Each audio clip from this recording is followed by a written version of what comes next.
Iran के संविधान में असली शक्ति उन 88 धर्मगुरुओं के हाथों में है जिन्हें जनता हर 8 वर्ष में चुनती है। यह भी दिलचस्प है कि कोई भी धर्म गुरु जनता का प्रतिनिधित्व ऐसे ही नहीं कर सकता। उसके लिए बाकायदा एक नियम बनाया गया है। उम्मीदवारों की योग्यता की जांच गार्जियन काउंसिल द्वारा की जाती है, जो यह सुनिश्चित करती है कि केवल मान्यता प्राप्त इस्लामी विद्वान ही चुनाव लड़ सकते हैं। इन धर्म गुरुओं से मिलकर बनती है मजलिस ए खुबैरगान, जो ईरान की एक अत्यंत महत्वपूर्ण संवैधानिक संस्था है।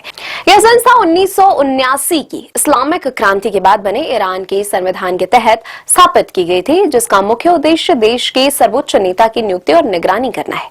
इसके सदस्य इस्लामिक न्याय शास्त्र के विशेषज्ञ होते हैं। वे यह भी सुनिश्चित करते हैं कि सर्वोच्च नेता धार्मिक रूप से योग्य हो।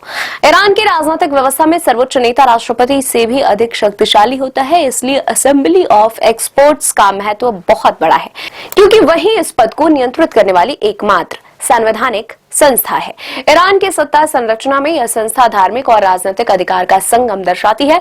ईरान के सर्वोच्च नेता आयतुल्लाह अली खामेनी 28 फरवरी 2026 से अपनी मौत तक अर्थात 36.5 साल तक इस पद को संभाला है। ईरान में मजलिस ए खुबैरगान के 88 सदस्य औपचारिक रूप से सर्वोच्च नेता का चयन करते हैं।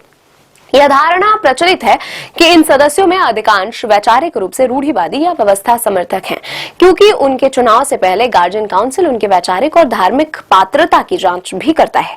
आयतुल्लाह अली खामेनी को ईरान के इस्लामिक क्रांति की वैचारिक धारा का दृढ़ समर्थक माना जाता था। वे अमेरिका को अक्सर वैश्विक अहंकार और ईरान विरोधी प्रतिबंधों और हस्तक्षेपों के लिए जिम्मेदार ठहराते रहे।